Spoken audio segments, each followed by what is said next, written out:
జీవ కిచెన్ ఫుడ్కి స్వాగతం. ఈరోజు వచ్చేసి ముల్లంగి కర్రీ ఎలా తయారు చేయాలో మనం కిచెన్ రూమ్కి వెళ్ళి అది తయారు చేసే విధానం, వాటికి కావాల్సిన ఏం కావాలనేటివి మనం ఇప్పుడు ఈ వీడియోలో చూద్దాం. ఓకే, నేనైతే ముందుగా ఇది మిక్స్ చేసుకోవడానికి ఇక్కడ 4 పచ్చిమిరపకాయలు, టమాటా పండ్లు కోసినవి, అలాగే తెల్లవాయి, అల్లం వెల్లుల్లి ముక్కలు, అదేవిధంగా గరం మసాలా ఇది. ఇక్కడ చెనిగిత్తనాలు కూడా పచ్చివి అనమాట. వేయించినవి అయితే బాగుండదు అనమాట, మళ్ళీ ఉడకడతాయి కాబట్టి వేయించిన బాగుండదు. సో అందుకే నేను పచ్చి మాత్రమే ఇక్కడ ఇవన్నీ మిక్స్ చేసుకుంటాను అండి. ఇంకా వచ్చేసి ఇంకా కారం కోసం కొంచెం నేను ఎర్రమిరపకాయల బదులు మిర్చి పౌడరే వేస్తాను. ఓకే, ఇప్పుడు మనం మిక్స్ చేసుకుందాం. చాలా మంది వంటలు ఉన్న వాళ్ళంటే ఆడవాళ్ళు తగ్గ ఇబ్బంది పడిపోతుంటారు. ఏం వంట చేయాలో వాళ్ళకు ఒక ప్లానింగ్, వారానికి సరిపడు ఒక ప్లానింగ్ తెలుసుకోవడం అనమాట. ముందుగా మనము ఈ అల్లం వెల్లుల్లి, అదేవిధంగా విత్తనాలు, పచ్చిమిరపకాయలు ఇక్కడ వేసుకోవాలి. ఇక్కడ వేసుకున్నాం కదా, వేసుకున్న తర్వాత మనము ఈ టమాటా పండ్లు మళ్ళీ లాస్ట్ వేస్తాం. ఓకే, టమాటా పండ్లు ఇప్పుడు ముందు మనము ఇవి మిక్స్ చేసుకున్నాం.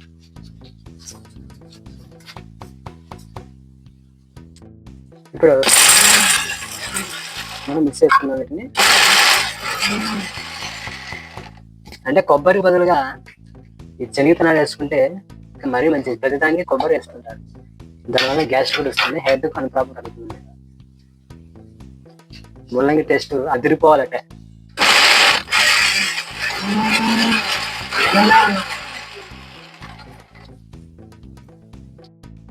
మనం మిక్సీ పట్టుకున్నాం. మీకు చెప్పినట్టుగానే నేను ఇవన్నీ వేసి మిక్స్ చేశాను. తర్వాత దాన్ని పక్కన తీసి నేను వచ్చేసి కుక్కర్లో పెట్టేసుకుంటాను. కొంచెం నూనె వేసి కుక్కర్లో పెట్టేసుకుంటాను.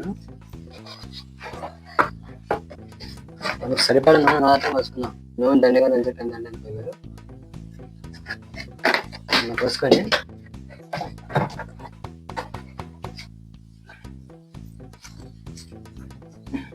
వంట చేయడం అంటే ఒక నవ్వుతూ సరదాగా చేసే వంట. ఈ ఆడవాళ్ళు అయితే చాలా చిరాకు పడిపోతుంటారు. మీరు డ్యూటీకి టైం అవుతుందని వాళ్ళ భర్తలు తొందర పెట్టండి వీళ్ళు చాలా చిరాకు పడి మరి వంట చేస్తుంటారు. చాలా సరదాగా చేస్తున్నట్టున్నారు వంట. కరివేపాకు వేసాను. గెండిలో కడాయి పెడతాను. ఈ జీలకర్ర, ఆవాలు, ఉల్లిగడ్డలు కోసుకొని వేసేసాను. ఏదైనా న్యాచురల్ గానే వంట చేయడానికి. పసుపు కూడా అదే, పసుపు ఆడించుకొని మనం పసుపు తెచ్చి మన రుబ్బేసుకొని ఆడించుకుంటే మన మిక్సీలోనే బాగా పసుపు మన ఆరోగ్యాన్ని మంచిది. ఈ పొట్లాలు ఇలా పసుపు తినడం వల్ల అనారోగ్యం పడుతుంది. ఎందుకంటే మనం తొందరగా కావాలని ఉద్దేశంతో మనం ఈ షాపుల్లోనే పసుపు తెచ్చుకొని మనము వాడుకోవాల్సి వస్తాను. వచ్చేసి ముల్లంగిలోకి ఒక 2 క్యారెట్లు కూడా నేను కోసానండి. మీరు కూడా చేయండి. క్యారెట్ తీసుకుంటే మరి మంచి ఆరోగ్యం మంచిది. ఇక్కడ ముల్లంగిలు వేయడానికి సిద్ధంగా ఉంటుంది. ఇక తర్వాత పెట్టేసి మనం మిక్స్ చేసుకున్న ఆ మసాలా కూడా ఇందులోకి వేసాను. మసాలా అంటే ఏమీ లేదండి, సింపుల్గా శనగతనాలతోనే నేను చేశాను. ప్రతిదానికి కొబ్బరి ఉపయోగించడం వల్ల అనారోగ్యం, గ్యాస్ ట్రబుల్ పెరుగుతాయి. సో అందుకే నేను శనగతనాలతో ఈ ముల్లంగి కర్రీ చేసుకున్నాను. దీని టేస్ట్ చూస్తే మీరు కూడా ట్రై చేస్తారండి. మనం శాంపుల్కు అప్పుడు మిక్సీ పట్టుకున్నప్పుడు 4 మిరపకాయలు వేసాను, అది కూడా శాంపుల్కు.